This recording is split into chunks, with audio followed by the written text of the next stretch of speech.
Pour ne rien manquer, abonnez-vous maintenant. Sud Radio Berkov dans tous ses états. Le face-à-face.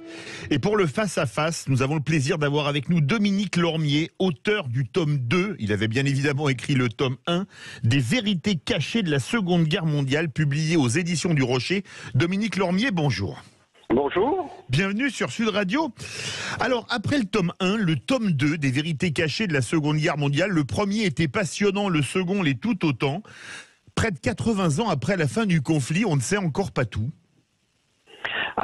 Absolument. Écoutez, il faut savoir que ce sont souvent les vainqueurs qui racontent l'histoire. Donc il y a eu beaucoup d'éléments qui ont été, je dirais, mis sous silence. Et grâce aux ouvertures des archives depuis à peu près 2015, on a accès maintenant à des documents beaucoup plus importants et ça permet d'avoir un regard beaucoup plus panoramique et non pas le regard parcellaire qu'on a pu avoir durant cette période. Alors, sur le début de la guerre, on apprend que la Pologne et la France n'avaient pas d'accord de défense en 1939. Pourtant, désolé, c'est vieux pour moi, c'est ce qu'on m'a appris à l'école. On apprend aussi qu'en 1934, la même Pologne avait signé un pacte de non-agression avec l'Allemagne nazie qui avait causé l'ire de la France et même que la Pologne a soutenu le démantèlement de la Tchécoslovaquie en 1938. Absolument, on a une image, je dirais, absolument angélique de la Pologne. En vérité, la Pologne voulait s'allier avec l'Allemagne hitlérienne pour attaquer la Russie soviétique. Elle considérait d'ailleurs à juste titre que la Russie soviétique pouvait être un danger pour elle. Donc elle a essayé naïvement de s'entendre avec l'Allemagne hitlérienne, effectivement. Et puis elle avait signé un pacte d'amitié et de non-agression avec l'Allemagne hitlérienne. Elle s'est fait berner totalement par les Allemands. Et de plus, elle devait théoriquement, en cas d'agression de son pays, résister 6 mois. Elle s'est écroulée au bout de 15 jours. Donc elle a reproché ensuite à la France de ne pas être intervenue à temps. Mais la mobilisation de l'armée française était relativement longue et a attendu à peu près 1 mois pour qu'il y ait eu, je dirais, la totalité des effectifs pour passer éventuellement à l'offensive. Ça, vous le racontez, qu'on misait sur une résistance de 6 mois pour lancer une offensive, mais qu'elle n'a pas pu avoir lieu comme la Pologne a tenu à peine 1 mois, quoi. Absolument, ils ont tenu 1 mois, d'ailleurs ils sont battus vaillamment, mais il y avait une telle disproportion des forces en présence, et surtout que suite au pacte de non-agression signé entre l'Allemagne et Staline, faut savoir que la Russie soviétique a participé aussi à l'invasion de la Pologne.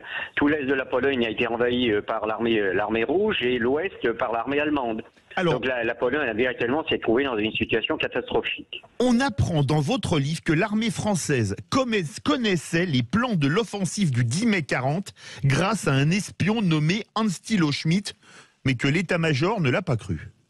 Absolument, c'est tout à fait incroyable. Il y avait également aussi un colonel de l'armée suisse, Ozaman aussi, qui nous avait averti que les Allemands allaient attaquer massivement dans les Ardennes. Et le général Maurice Gamelin a cru que c'était une opération d'intoxication menée par les services spéciaux allemands. Donc il n'a pas voulu croire cette éventualité, d'autant plus qu'il y avait aussi une sorte de dôme comme quoi la forêt des Ardennes était impénétrable aux chars allemands. Alors les Allemands ont pu traverser la forêt des Ardennes simplement en 3-4 jours. Alors, on apprend aussi une chose incroyable, que les Français et les Polonais savaient décrypter la machine de cryptage allemande Enigma, alors qu'on nous a toujours raconté que c'est le Britannique Alan Turing, celui qui a la capture de machines dans un U-boot, un sous-marin, qui l'avait décrypté. Oui, ça c'est la version très angliciste, je dirais anglophile des Anglais, qui ont toujours un regard, je dirais, réducteur sur l'histoire, sur cette période-là, à leur bénéfice. En vérité, les services spéciaux polonais et les services spéciaux français, par l'entremise du colonel Bertrand et du colonel Payon, avaient en grande partie décrypté la machine Enigma, donc on avait, je dirais, une longueur d'avance par rapport aux Britanniques. Les Britanniques en ont bénéficié par la suite, mais les Français et les Polonais avaient déjà, je dirais, entamé, le décryptage de cette machine. Vous écrivez que la défaite de 1940 n'était pas inéluctable. Qu'est-ce qui aurait pu changer le cours des choses ? Ce qui aurait pu changer le cours des choses, c'est si le général Gamelin n'avait pas accumulé une suite d'erreurs. D'abord, il s'est fait avoir en Belgique. Il a cru que l'offensive principale de l'armée allemande allait avoir lieu au nord de la Belgique, alors qu'elle s'est déroulée plus au sud. Il s'est trompé donc sur l'axe réel de l'offensive allemande. D'autre part, il a dispersé également les réserves stratégiques que l'on avait constituées. Il y avait l'excellente 7e armée du général Giraud qui a été gaspillée en Hollande dans une opération totalement inutile. missiles, alors que si elle avait été engagée dans les Ardennes, elle aurait mis en difficulté les Allemands. Et il y avait également aussi 4 divisions cuirassées qui avaient été constituées, qui étaient dans la région de Reims, qui malheureusement étaient dispersées, mais si elles avaient attaqué de flanc la percée allemande dans les Ardennes, les Allemands auraient été véritablement mis en difficulté. Et on aurait pu véritablement, je dirais, se trouver dans une situation qui était équivalente à celle d'après la bataille de la Marne, c'est-à-dire une guerre de position. Pour vous, la bataille de Dunkerque est une défaite allemande et un tournant de la guerre. On est loin du film avec Belmondo, Week-end à Zuidcote. Absolument, mais on a toujours un regard réducteur sur ces périodes. En vérité, sur le plan stratégique, c'est une défaite allemande parce que les Allemands devaient capturer l'ensemble du corps expéditionnaire britannique. Et il faut savoir que 350 000 soldats britanniques ont pu rejoindre justement les côtes anglaises grâce au sacrifice de l'armée française qui s'est battue héroïquement autour de Dunkerque, mais également à Boulogne et Calais. Les Allemands ont dispersé leur Panzerdivision, et puis il y a eu également le coup d'arrêt du 22 mai où le général Luguerin a été stupéfait d'apprendre qu'Hitler avait décidé de stopper les Panzerdivisions. Parce que justement, il redoutait une contre-offensive française sur les flancs et qui malheureusement n'a pas eu lieu. Alors justement, les pertes dans la bataille de France sont lourdes pour l'Allemagne. 30% de ses chars, 50% de ses avions et plus de 50 000 morts en 6 semaines. Ça aura des conséquences sur les suites de la guerre ? Absolument. Hitler a reconnu que l'Allemagne avait mis un an pour se remettre justement de ses pertes, ce qui a eu des effets désastreux sur la campagne de Russie, parce que les Allemands ont dû reporter de plus d'un mois leur offensive contre le front russe pour véritablement reconstituer leurs effectifs. Et d'autre part, contrairement à ce qu'avait dit Jacques Attali dans les Échos, les pertes allemandes ont été extrêmement lourdes durant la campagne de 40. Vous avez rappelé les chiffres, 30% pour les chars, 50% pour l'aviation. Il faut savoir que sur les 2700 chars allemands engagés, il y en a eu 1100 qui ont été mis hors de combat. Et sur les 3500 avions allemands, il y en a eu 1700 qui ont été mis hors de combat, détruits, endommagés. C'est l'équivalent des 4-5 mois de pertes allemandes durant les débuts de la campagne de Russie, alors que la bataille de France a duré 45 jours. Donc il y a eu véritablement des combats très durs et des pertes allemandes considérables. Et les pertes aériennes ont été très importantes pour la bataille d'Angleterre qui allait commencer en août 40, c'est-à-dire un mois et demi plus tard. Absolument. D'ailleurs, le général Adolphe Galland, qui a été un des as de la chasse allemande, a reconnu que le premier round de la bataille d'Angleterre avait été contre la chasse française, l'aviation française en mai-juin 40, puisque les Allemands n'avaient pas pu reconstituer leur parc aérien au moment où ils ont attaqué la Grande-Bretagne. Il manquait 1700 avions qui avaient été mis hors de combat et ça a eu des conséquences, je dirais, très favorables pour la Royal Air Force. Vous parlez des crimes de guerre allemands. Ils n'ont pas commencé sur le front de l'Est lors de l'opération Barbarossa, mais dès septembre 39 en Pologne et mai 40 en France. Absolument, il y a eu, c'était je dirais dans la mentalité de la méthode de faire la guerre chez les Allemands, c'est-à-dire dès 1914 il y a eu des crimes de guerre de civils également lors de l'invasion en 14. Et vous dites dès la guerre de 70 ? Et également durant la guerre de 70, même durant la campagne de 1813 contre Napoléon, 1813-1814. Donc véritablement, c'est dans l'esprit allemand, c'est-à-dire de faire des exemples, c'est-à-dire pour pousser la population à ne pas collaborer, à ne pas s'engager aux côtés de son armée, la terroriser par justement en détruisant des villages avec la population. Comme ça sera fait au Radour-sur-Glane, bien entendu, en 1944, mais ça a déjà démarré dès la campagne de Pologne contre les Polonais et contre les Français et les Belges durant la campagne de 1940, où il y a eu des massacres de civils et également de prisonniers militaires. Et comme votre livre n'est pas binaire, il va dans tous les sens, vous parlez aussi des crimes alliés oubliés, notamment contre les civils, contre les Italiens aussi, dans la bataille en Afrique du Nord, par les Anglais, des dizaines de viols de femmes françaises par les soldats américains, et ne parlons pas des milliers de viols de femmes allemandes par les soldats soviétiques, notamment lors de la bataille de Berlin. Oui, vous pouvez me dire plusieurs millions. On estime qu'il y a eu 3 millions de femmes qui ont été violées par l'armée soviétique. Il y a eu plusieurs milliers également de femmes italiennes qui ont été violées durant la campagne d'Italie. Il y a eu également des crimes également contre les prisonniers de guerre italiens qui, contrairement à une légende, s'étaient battus avec beaucoup de bravoure. Mais je dirais, face à la puissance militaire américaine et britannique qui ne pouvait pas tenir très longtemps, il y a eu effectivement des crimes aussi du côté allié, mais qui ne sont pas à mettre au même niveau que ceux du nazisme, bien entendu. Bien évidemment, et c'est bien ce que vous dites dans votre livre. Sud Radio, Berkoff dans tous ses états, les vérités cachées de la Seconde Guerre mondiale, tome 2, avec Dominique Lormier. Un livre absolument passionnant. Vous voulez réagir pour poser vos questions à Dominique Lormier, le 0826 300 300. On se retrouve dans quelques instants. Idol.fr. Ici Sud Radio. Les Français parlent au français. Je n'aime pas la blanquette de veau. Je n'aime pas la blanquette de veau. Sud Radio, Berkoff dans tous ses états. Et dans le face-à-face, nous avons le plaisir d'avoir en notre compagnie Dominique Lormier, alors historien et écrivain, auteur de plus de 160 ouvrages pour cet excellent livre, le tome 2 des vérités cachées de la Seconde Guerre mondiale, un livre publié aux éditions du Rocher que tout passionné d'histoire doit lire absolument. Dominique Lormier, vous parlez de plein de choses dans ce livre, parce que la Seconde Guerre mondiale, c'est quand même le conflit le plus meurtrier de l'histoire de l'humanité. Il y a énormément de choses à dire. Vous parlez des parachutistes. Quand on pense Seconde Guerre mondiale et parachutistes, on pense à la fameuse opération Mercourt du 20 mai 41, quand les parachutistes allemands prennent la Crète. Mais il n'y a pas que ça. Il y a eu également l'effet d'armes des parachutistes japonais dans le Pacifique. Il y a eu des opérations commando menées par les parachutistes japonais qui sont totalement méconnus. Il y a eu les parachutistes soviétiques qui ont été un des premiers pays à croire dans les troupes aéroportées. Ils avaient une véritable armée aéroportée qui a été gigantesque. Ils ont mené des opérations commando sur les arrières allemandes d'une grande efficacité. Et il y a également les parachutistes italiens. Il faut savoir que l'Italie a été le premier pays à utiliser des hommes durant la Première Guerre mondiale qui ont été parachutés derrière les lignes autrichiennes en zone montagneuse. Et durant la Seconde Guerre mondiale, ils ont mené des opérations d'un grand courage, notamment durant la bataille d'El-Alamein avec la division Folgoré, qui s'est particulièrement illustrée en repoussant durant 2 mois des troupes britanniques 3 fois supérieures en nombre, et ainsi de suite. Donc on pense souvent, bien sûr, à Sainte-Mère-l'Église avec les Américains, les Britanniques dans la région de Caen, qui ont mené des opérations extrêmement courageuses aussi. Mais effectivement, on a oublié souvent l'action qui ont été menées par trois autres pays grands oubliés que sont le Japon, l'Italie et également la Russie soviétique. Sans oublier les parachutistes français, mais on aura l'occasion d'y revenir avec le capitaine Berger. On en parlera dans les héros français oubliés dont vous parlez dans le livre d'ailleurs.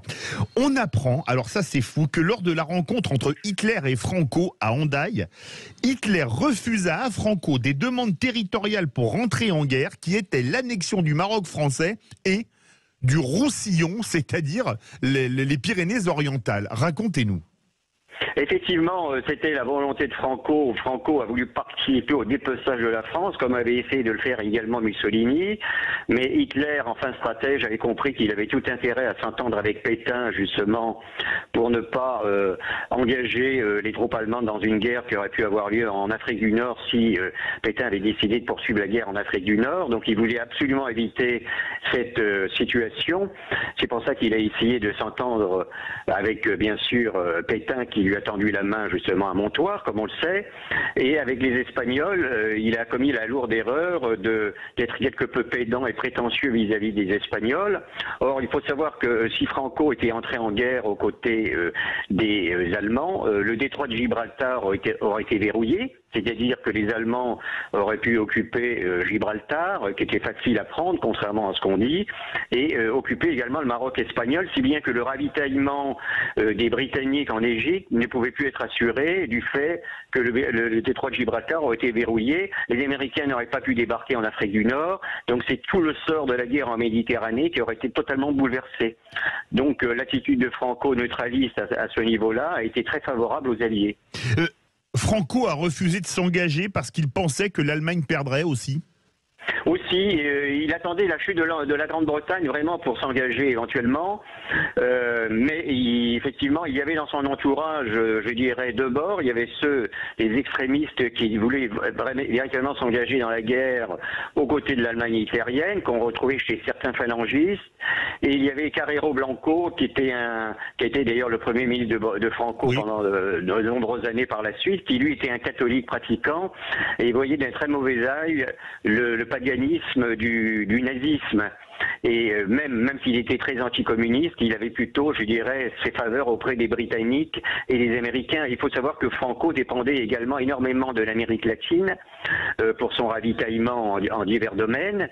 Et si il était entré en guerre aux côtés des Allemands, il n'aurait pu être ravitaillé par mer justement par ces pays-là et par également les Britanniques qui lui fournissaient aussi des matières premières et les Américains. Donc il a, je dirais, pu mesurer le pour et le contre de l'engagement de la guerre, soit aux côtés de l'Allemagne, ou soit rester neutre. Il a choisi la neutralité. Toujours dans les légendes urbaines, ce n'est pas l'échec italien dans les Balkans qui a coté l'échec de l'Axe sur le front russe. Alors ça, c'est des choses qu'on apprenait, c'est que l'offensive dans les Balkans avait, comme les Italiens avaient connu un échec, avait causé beaucoup de mobilisation de troupes allemandes qui n'étaient pas parties sur l'opération Barbarossa, ce qui avait causé son échec, et c'est pas vrai. Ah oui, c'est totalement faux. En vérité, Hitler avait déjà repoussé l'offensive, d'abord du fait des lourdes pertes durant la campagne de 40, il fallait restructurer la logistique allemande, et d'autre part, il faut savoir que durant le printemps 1941, il y avait eu le dégel du sol russe, et qui était transformé en véritable bourbier, c'est-à-dire que les troupes allemandes n'auraient pas pu manœuvrer, elles devaient attendre jusqu'à la fin juin pour mener une offensive contre l'Union soviétique. La guerre dans les Balkans, il faut savoir que l'armée italienne a affronté 16 divisions grecques, les Allemands 5, c'est les Italiens qui ont véritablement participé à la campagne dans les Balkans. Ça a mobilisé très peu de troupes allemandes, contrairement à ce qu'on a dit. La Grèce a été vaincue principalement par l'armée italienne, qui a, comme je l'ai dit auparavant, vaincu 16 des 21 divisions grecques.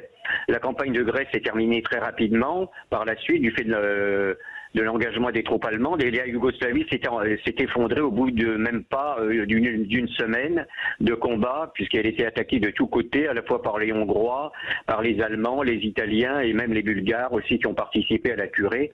Donc véritablement, il y a eu, je dirais, très peu de retard à ce niveau-là de la guerre dans les Balkans. Et d'autre part, il faut savoir que l'engagement des Italiens contre la Grèce a causé l'intervention de 2 divisions et de 2 brigades britanniques qui n'ont pas pu intervenir en Afrique du Nord au moment de la contre-offensive germano-italienne de 1941 qui a refoulé les Britanniques pratiquement jusqu'en Égypte. Et on apprend que Mussolini a déconseillé à Hitler de déclencher Barbarossa.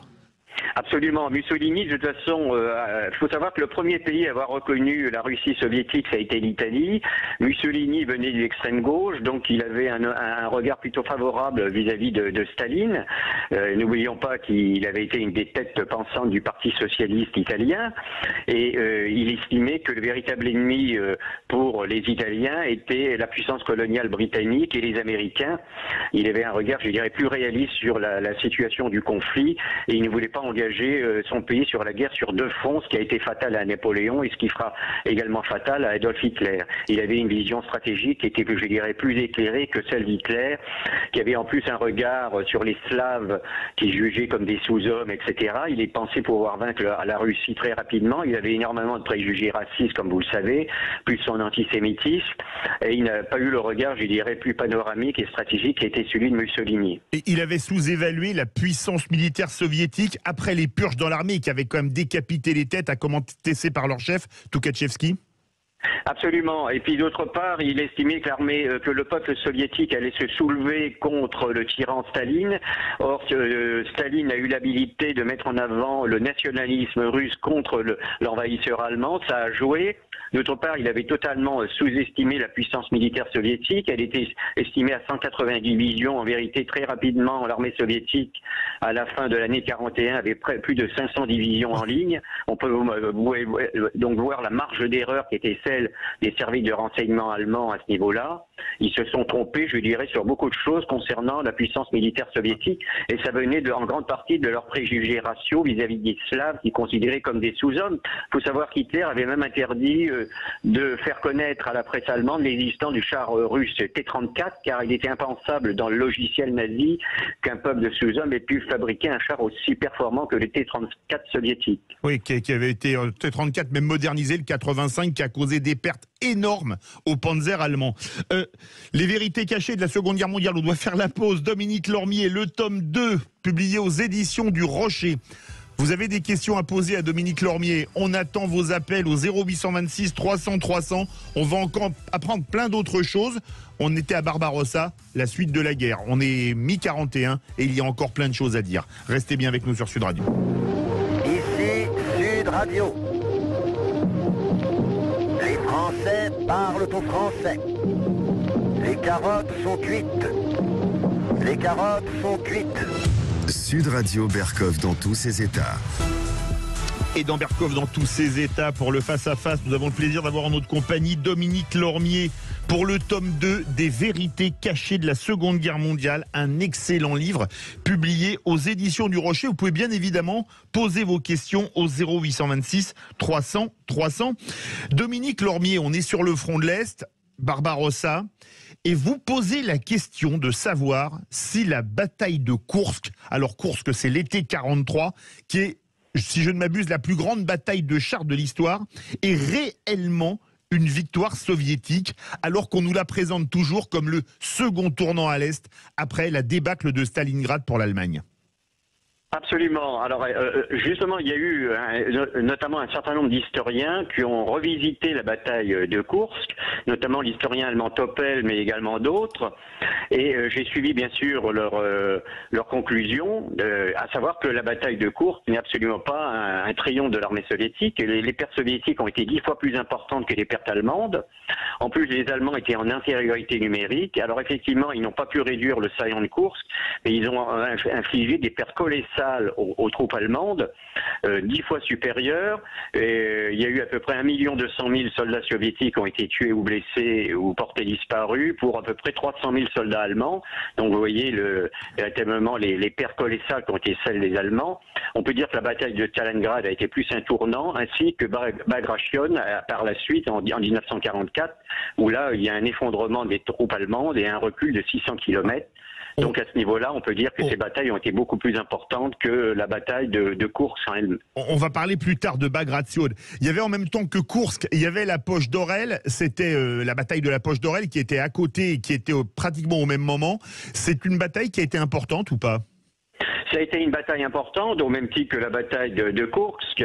Mais la bataille de Koursk, je dirais la particularité, c'est qu'on voit l'engagement des nouveaux chars allemands, c'est-à-dire les Panthères, les Tigres, qui vont de nouveau redonner la suprématie technique aux Allemands qu'ils avaient perdu au début 41 face au T-34. Puis il faudra attendre à partir de la fin 43 pour l'entrée en service du T-34-85 qui pourra lutter, je dirais, à armes égales contre les Panthères et les Tigres allemands. Et il y a eu à ce moment-là, je dirais, il faut savoir que les Allemands avaient véritablement la supériorité au niveau du combat interarmes. Ils étaient supérieurs dans tous les domaines à ce niveau-là, même par rapport aux alliés de l'Ouest.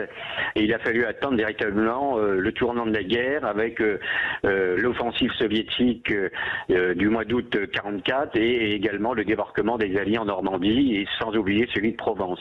Alors justement, c'est quand même une victoire stratégique, Koursk, pour les soviétiques. Alors c'est une victoire stratégique, oui et non. C'est je dirais une victoire tactique d'une certaine manière du fait que les Allemands n'ont pas pu réduire la poche.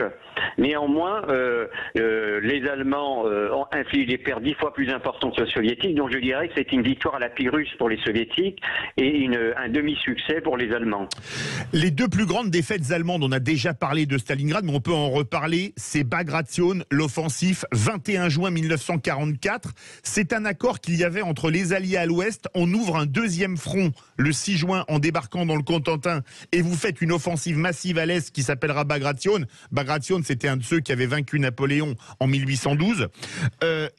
Comment expliquer cette offensive? C'est la plus grande bataille de l'histoire. Vous l'avez dit, vous avez anticipé ma réponse.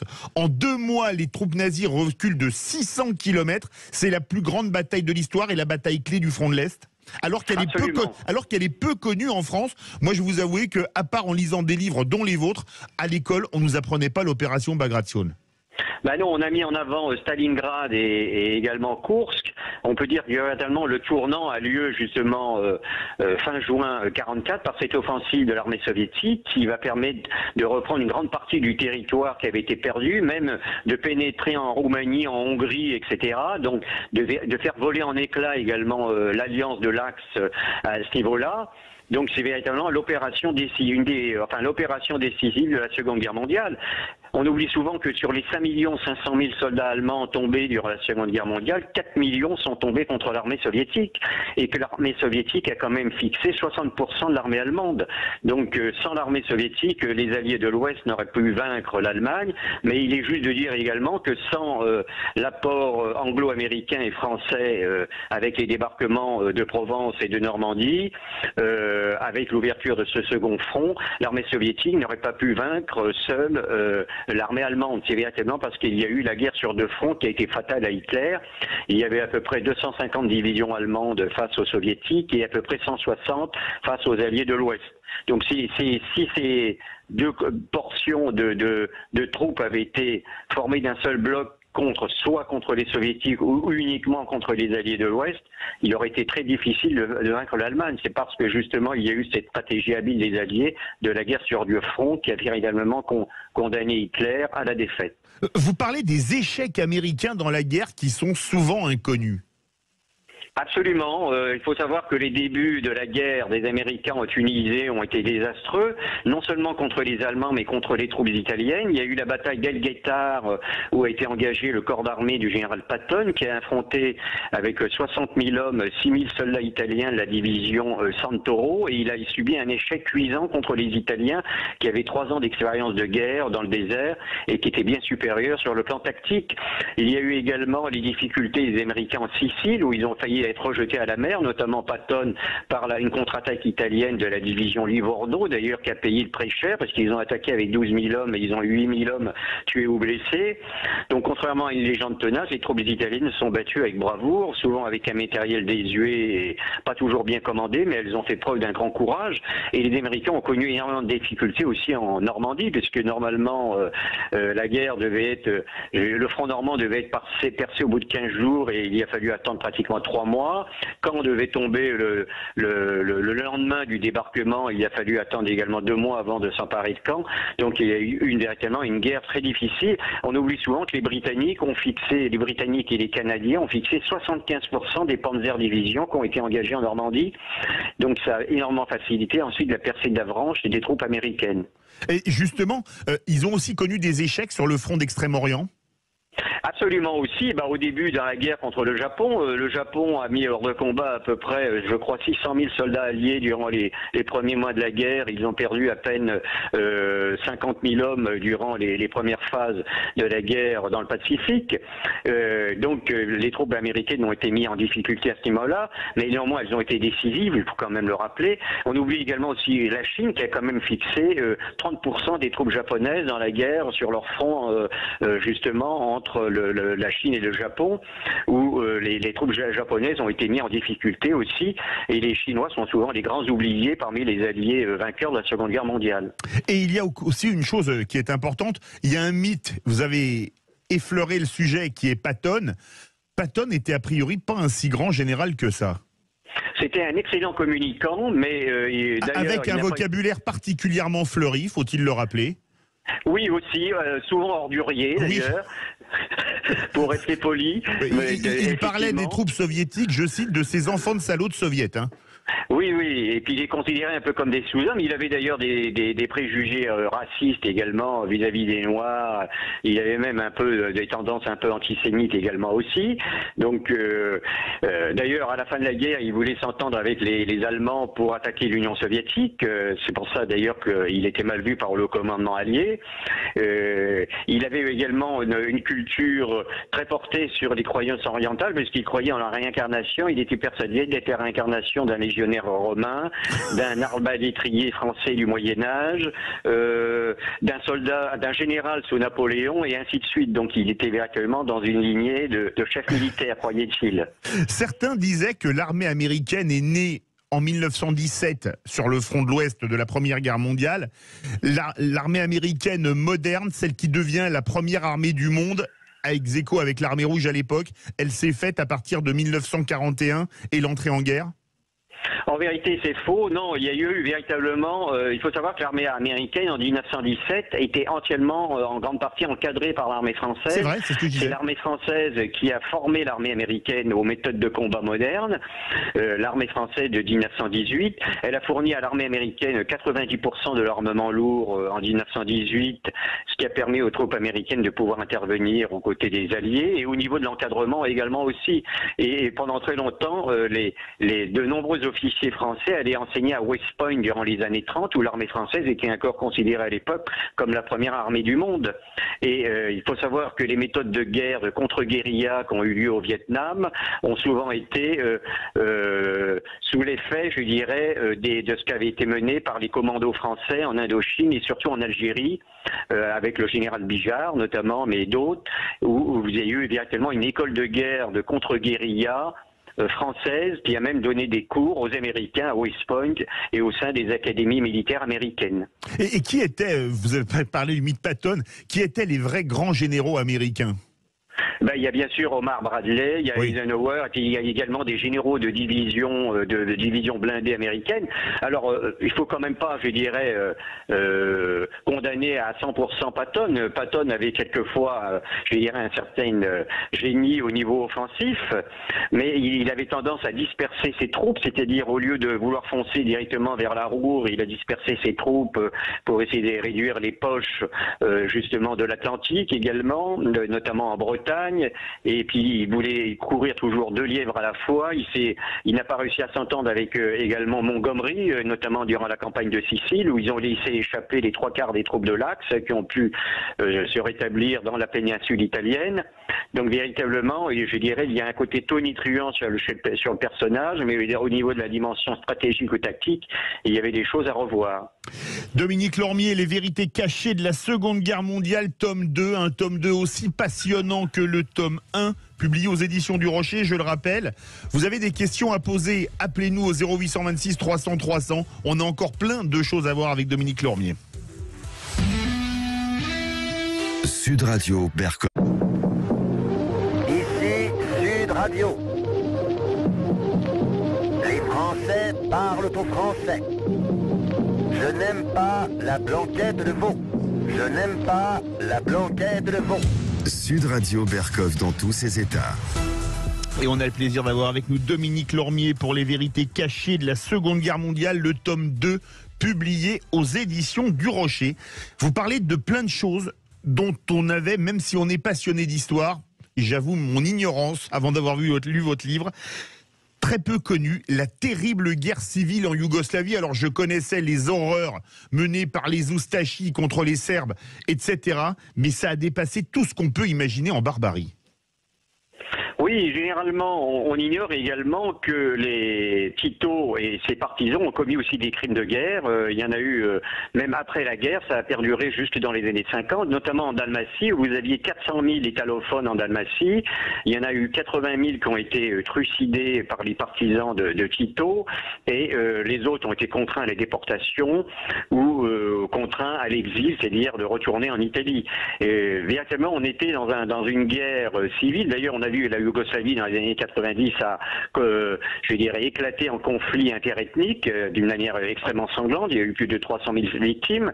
Mais durant la Seconde Guerre mondiale, ils avaient tous en commun ces peuples différents, c'est de se haïr entre eux. Et véritablement, on a eu véritablement une situation extrêmement compliquée où il y avait des Yougoslaves qui combattaient dans les deux camps. Les Croates également aussi, du côté allemand, ont commis de nombreux crimes. Il faut savoir à peu près que on estime à peu près qu'il y a eu 1 million de Yougoslaves qui ont été victimes de Tito. durant ou après la guerre, jusque dans les années 50, soit trucidés ou soit déportés dans des camps, mais également les nazis et même les Italiens avaient commis un certain nombre de crimes aussi durant l'occupation, qui est tout aussi horrible. Vous parlez des as de la chasse allemande. Comment ont-ils fait pour avoir autant de victoires? La qualité de leurs avions, parce que quand on regarde le palmarès, certains ont peut-être un peu forcé sur le nombre de victoires.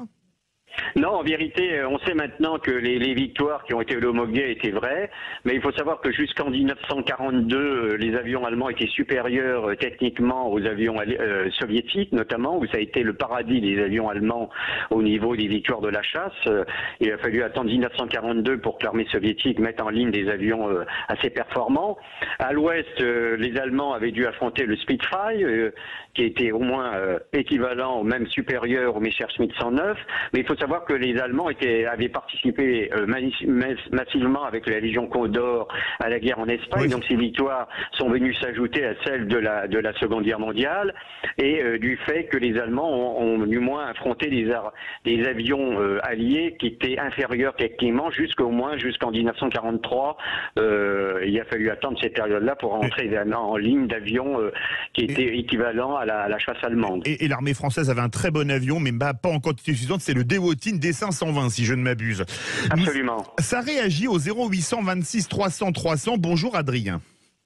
Bonjour, je souhaitais demander à Dominique Lormier, qui nous a dit qu'il y avait 3 millions de femmes qui ont été victimes de viols par les soviétiques. Quelle était la sanction dans l'armée française pour les soldats qui avaient commis des viols en Italie ou en Allemagne? Et est-ce que ça a marché pour la dissuasion? Dominique Lormier. Alors en Italie, il y a eu très peu de sanctions. Les généraux de Montsabert, Guillaume et le général Join n'ont pas voulu prendre trop de sanctions vis-à-vis des troupes nord-africaines à l'encontre des femmes italiennes. Les Américains ont voulu nous donner des leçons de morale comme souvent en disant qu'eux étaient tout blancs, alors que leurs troupes avaient commis également des viols aussi en Italie. Donc ils ont chargé, je dirais, au maximum les troupes françaises en Italie, alors qu'un certain nombre d'unités américaines avaient également été causé, je dirais, des viols contre les populations civiles italiennes. Et alors par contre, sur le front de l'Est sur le front de l'Est, il y a eu quelques mesures, notamment je sais que le maréchal Konev avait pris des mesures, mais il faut savoir que faut se remettre dans le contexte de l'époque, les Allemands, les populations slaves et russes avaient énormément souffert de l'occupation allemande, donc il y avait un désir de revanche, et ce sont les plus faibles, comme souvent, qui ont payé, à savoir les femmes et les enfants, au moment de l'invasion de l'Allemagne par l'armée soviétique. Un mot encore, Adrien ? C'est pour saluer le travail de Dominique Lormier, hein, simplement, c'est un bravo. Son dernier ouvrage, tous ses livres sont excellents, mais celui-là, le 1 était très bon, mais le 2 est aussi bon. Merci beaucoup, merci beaucoup Adrien. Dominique, j'ai encore quelques questions, on n'aura pas le temps de toutes les faire malheureusement. Vous racontez, pour revenir sur la chasse allemande, un déjeuner entre Hitler et Erich Hartmann, le plus grand pilote de chasse allemand, 352 victoires en 43, où Hitler lui dit que la guerre est perdue. Absolument, c'est un déjeuner qui a lieu, je crois, justement, durant cette période-là, où Hitler ne se fait plus beaucoup d'illusions. Il estime avoir sous-estimé la puissance militaire soviétique. Il pensait mettre KO l'Union soviétique en quelques mois, et puis finalement, ça a été une guerre sans fin. D'autre part, il a commis un certain nombre d'erreurs, même au niveau de l'aviation. Il n'a pas voulu engager à temps, je dirais, l'entrée en service du Messerschmitt 262, qui était un avion à réaction qui aurait pu causer des véritables désastres au sein des bombardiers alliés, mais il l'a engagé beaucoup trop tardivement. Il voulait l'engager uniquement comme chasseur-bombardier, ce qui a retardé, je dirais, la mise en service de cet avion. Et s'il avait été engagé uniquement comme chasseur, il aurait, je dirais, causé énormément de fils à retordre à l'aviation alliée. Vous faites un chapitre de 70 pages à ces héros français oubliés. Parlez-nous d'eux. On oublie souvent le rôle important de la France dans la victoire des Alliés. Il faut savoir que le débarquement de Normandie a été possible grâce aux 80% des renseignements qui ont été fournis aux services spéciaux américains, aux Américains. Ces 80% des renseignements concernant les troupes allemandes en France provenaient de la résistance intérieure, ce qui a décidé du choix du débarquement en Normandie. Et également, faut savoir que la résistance a fixé quand même d'importantes troupes allemandes qui ont pu intervenir contre la tête de pont en Normandie, grâce aux maquis qui ont accompli plus de 1200 sabotages durant la première semaine suivant le débarquement de Normandie, ce qui a énormément retardé les renforts allemands. Ça a été reconnu aussi bien par les Allemands que par les chefs alliés eux-mêmes. D'autre part, il convient de souligner le débarquement de Provence, qui était un des grands débarquements oubliés de la Libération, le deuxième, où il y a eu 250 000 soldats français et 150 000 soldats américains ou britanniques qui ont été engagés. Donc, majoritairement un débarquement mené par les troupes françaises qui ont libéré, avec les Britanniques et les Canadiens, 60% du territoire national. C'est généralement totalement méconnu et oublié. La campagne d'Italie, le front italien a été enfoncé par le corps expéditionnaire du général Juin, les troupes françaises qui se sont particulièrement illustrées, qui ont même fait l'admiration des troupes allemandes en zone montagneuse où ils ont réussi à percer. Donc je dirais que la place de la France parmi les 4 grands était amplement méritée au moment de la signature de l'acte de l'accusation allemande à Berlin en 1945. Et j'ai voulu mettre en avant justement des figures oubliées comme le capitaine Berger ou d'autres, mais vous allez certainement me poser des questions dessus. Ah bah parce qu'on n'a plus trop le temps. Je voudrais parler également d'un passage qu'on ne peut pas, qui est plutôt dans le livre, mais qu'on ne peut pas ignorer évidemment sur la Seconde Guerre mondiale. Vous faites parler 2 rescapés d'Auschwitz. Alors notamment, il y a un père et son fils qui ont croisé Mengele, le père n'est jamais revenu, et ensuite une résistante déportée à Ravensbrück, des propos poignants. Absolument. C'est des gens en plus que j'ai connus. Jacques Stark qui était habitait du côté de Libourne. Il a été déporté avec son père. Normalement, il n'aurait d'ailleurs pas dû être déporté puisque son père était un ancien combattant. Normalement, d'après la législation du régime de Vichy, les anciens combattants ne pouvaient être déportés. Les Allemands, bien sûr, ont mené cette déportation à l'encontre du père et du fils. Et également Ginette Vincent Baudy, qui était une résistante bordelaise qui s'est illustrée, qui a été déportée elle à Ravensbrück, qui a connu l'enfer du camp de Ravensbrück, où il y a eu également Geneviève Antonios de Gaulle qui a été déportée dans le même camp, et Jacques Stark, lui, qui a été trimballé en quelque sorte dans divers camps où il a connu véritablement toutes les horreurs de ce que pouvait être le régime hitlérien au niveau des camps d'extermination. Et il a survécu par miracle. Il ne pesait plus que, je crois, 32 kilos pour 1m64, et il a été libéré par les Américains. Et la première image qu'il a d'ailleurs, c'est la vision, le regard d'un casque américain qui pour lui symbolisait la liberté. Et c'est terrible, il vous a raconté quand il a vu Mengele à Auschwitz. Pour Mengele, le nom c'est un monstre en lui-même, et vous dites il a croisé un monstre qui avait une apparence humaine. Absolument, je dirais... Alors je rappelle que Mengele, c'était le médecin-chef d'Auschwitz qui faisait des expériences absolument abjectes, immondes, criminelles, et qui est mort sans jamais avoir été jugé au Brésil en 1979. Absolument. Il faut savoir que Jacques Stark a été sauvé justement parce qu'il a mis en avant les sénatoriums allemands en forêt noire, ce qui a un petit peu adouci Mengele de l'hommage qui était rendu au sénatorium en forêt noire. Ce qui bien, il n'a pas subi les tortures de Mengele, et il a été mis dans une section de travail, ce qui lui a sauvé la vie. Allez, une dernière question. Le tome 1 était passionnant. Le tome 2 des vérités cachées de la Seconde Guerre mondiale est passionnant. Est-ce qu'il y aura un tome 3? Est-ce que vous avez déjà commencé à l'écrire? Dites-nous tout, Dominique Lormier, il nous reste une minute.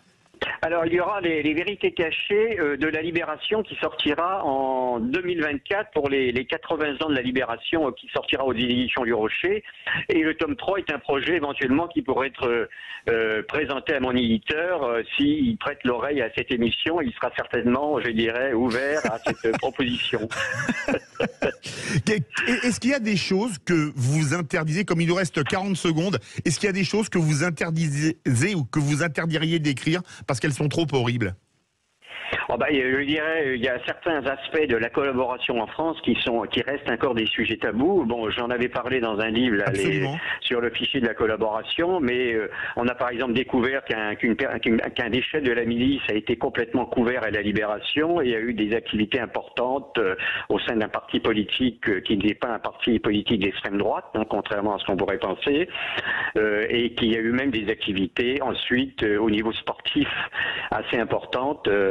Et donc voilà, donc il y a un certain nombre de cas de gens qui sont passés par les mailles de l'épuration, comme bien sûr plus connu Maurice Papon ou également d'autres personnalités qui ont été rattrapées par la suite par la justice. Mais bon, voilà, il y a certains aspects encore qui restent, je dirais, des sujets tabous. Merci beaucoup Dominique Lormier pour cet excellent livre, Les vérités cachées de la Seconde Guerre mondiale, publié aux éditions du Rocher. Tout de suite, beaucoup plus léger. On retrouve Brigitte Lahaie et on se retrouve demain pour Berkoff dans tous ses états.